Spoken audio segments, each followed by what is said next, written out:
there! Welcome to another episode of Plant-Based Yum. And today I am going to pickle a peck of peppers.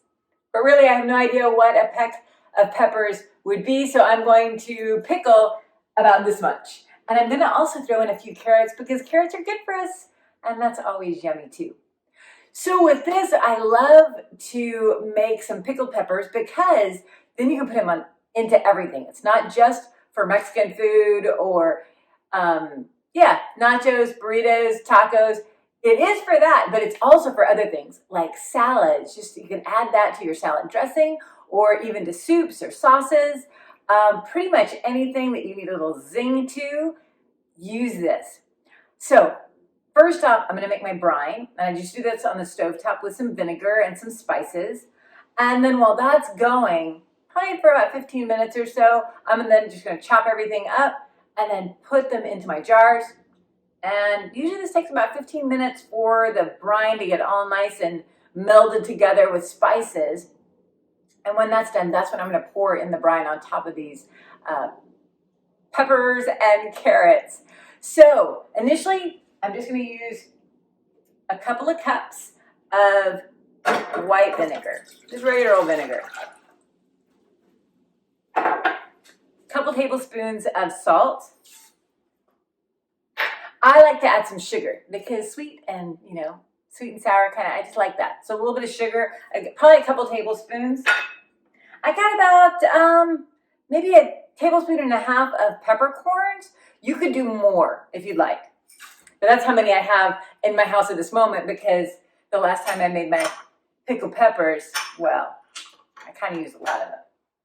The next part is I get to put in a couple of bay leaves. And these bay leaves are thanks to Samantha. Thank you. Look how beautiful they turned out. Beautiful. So she had a bay leaf tree, or she has a bay leaf tree, and she gave me some, and I just dried them out.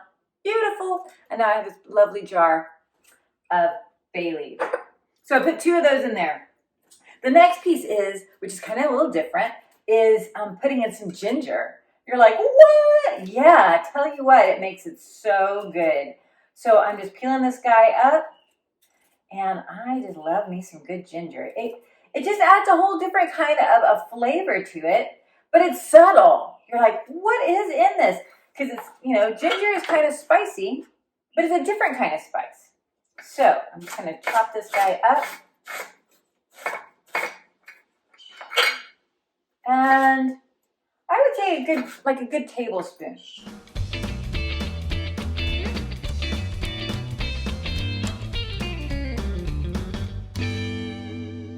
If you like this chunky, you can leave it a little chunky. If you want it fine, you can keep it a little fine. I think I like it right in the middle. Because sometimes when I'm using my pickled peppers, I like to throw in little pieces of this ginger with it. All righty. Good stuff there. That's probably more than a tablespoon, and we're going to go for it. Go ahead and get my fire going. And then a couple of garlic. So these are those really big ones from my garden. Look how big that is. 2. Love you.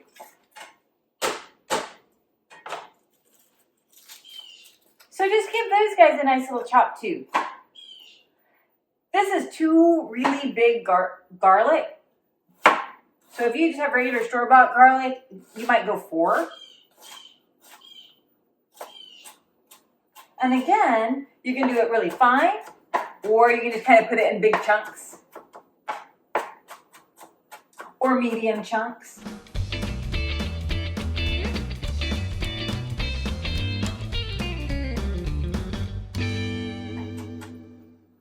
All right, et voila! So putting in the garlic.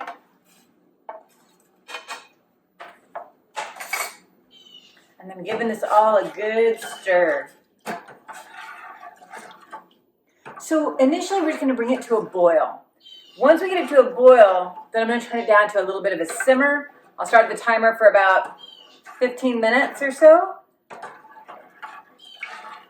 And then while that's happening, then we're going to chop up some of these jalapenos and carrots. Alrighty. So dealing with jalapenos, good to like don up with some gloves.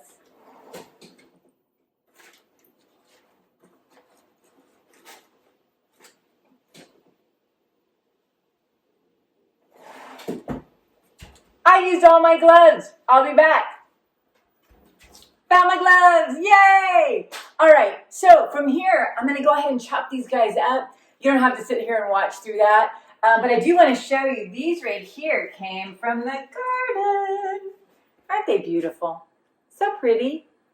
I did supplement with a few really yummy big ones from Fiesta. Look at that. Woo! Big old jalapenos. So I like to kind of mix them up a little bit because some are a little spicier than others. If you want it super spicy, leave lots of seeds in. If you aren't so much on the spice, then just cut around them. So what will happen is you'll get long, skinny, well, let me just show you real quick. So if you have your pepper like this, you're going to cut long ways here. So that way then you get little sections like that. And so you can cut all around these seeds. If you like a little bit of spice, then just circle this thing up and just chop the whole thing down. So I'm going to go ahead and get chopping, and I'll meet you back here in a few. Thanks. All right, welcome back. So I have cut up all of these fantastic veggies. I've got my carrots and my jalapenos. They're ready to go into my jars. And then my brine's pretty well done. So it's just a matter of packing these guys. So I keep my gloves on because, you know, you don't want to have jalapeno hands because that would be really hot and spicy and sad later, especially if you have an itch in your eye or, I don't know, an itch anywhere because that would be unpleasant. So I'm just packing them on up. Once these are done, and we put them, I like to leave them out onto the countertop and I seal them up. And as soon as you hear that sound, the wonderful sound of it's been canned, then I kind of let it cool down and then put it in the refrigerator. So this is not that, boiling in the pot and all of that kind of canning thing. This is really just for the refrigerator. So these will last probably like about a month. And you can always tell. I mean, if the lid isn't sealed when you open it, then yeah, it might be a little suspect. But you want to make sure that these jars are clean, the bottoms and the tops. I always throw them into the dishwasher, and then they get nice and hot in there, and then I know that they're ready for me to go ahead and do my little canning project here. So, look how lovely. Beautiful. All right. This is such a wonderful tool, a big wide mouth funnel that fits these little ball jars perfectly. Because no matter that you think that you're doing a good job on pouring it, you're going to spill it and it's hot and very unpleasant. So I'm going to take these guys off. Blech. All right, and then here's my yummy good bread. It just smells really good. This just smells really lovely. So I'm going to go ahead and put this guy in there. Filling them on up. Oh, I'm going to take out my little leaves.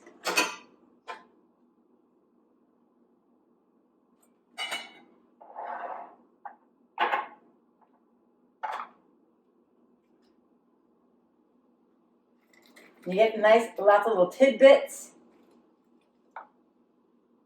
And you'll leave a little bit of space there at the top. Just a little bit. There we go. Right on. Cool. And then if you want to add a little bit more of these little peppercorns and the ginger and the garlic in here, I'm going to do that. And put that in the top, just adding a little bit more spice. And you just want to make sure that the whole thing is covered in liquid. You don't want to have any of your veggies or this briny solution. You don't want that sticking out on the top. You want it all to be covered in liquid. These are half pint jars, so they're not really big. And I like doing them in these smaller ones because, you know, once you open it, then the clock starts ticking. So you want to make sure that you use this up. Once you open it up, use it within a week. And I promise you, once you start and you have this, you're going to want to put it in everything, in my opinion. So I'm just going to go ahead and put the lid on here. Oh, that's smooth. There we go.